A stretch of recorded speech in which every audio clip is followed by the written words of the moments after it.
Esse aqui é o negócio de botar massa, né? É. Eles falam do benefício da luz, ó. Esse aqui é o do negócio da cor. É.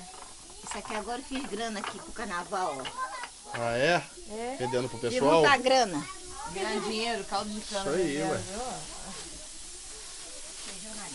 Vem? Esse aqui é o tacho, fazer farinha. Esse aqui é gente. Essa, né? Farinha, né?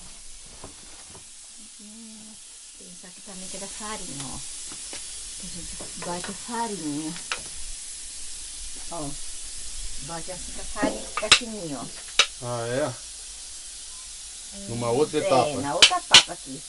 Pra fazer fininho. Quando ela já tá seca. É.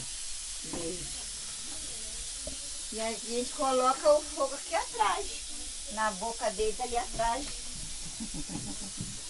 Eu guardo as coisas por aqui. Opa, peraí.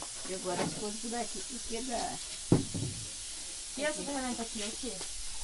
Isso aqui é do pilão. Ah, o pilão que eu comprei, isso aqui de fazer bater assim, mas o troço tá lá que eu comprei e não chegou aqui ainda. E a barata aí? Aqui, ó, de ter a boca ali de fazer o forno, ó. Acender o fogo, ó. Aqui, ó. Aqui, põe fogo aqui, ó. Tá vendo o fogo? Uhum. E a prensa é aquela lá que a gente punha a massa. Ah, cadê? Aqui, né? É. Esse pau aqui a gente coloca uma tábua aqui e coloca essas pedras aí pra fazer a farinha. Aí bota o cutipiti. Tapiti ali.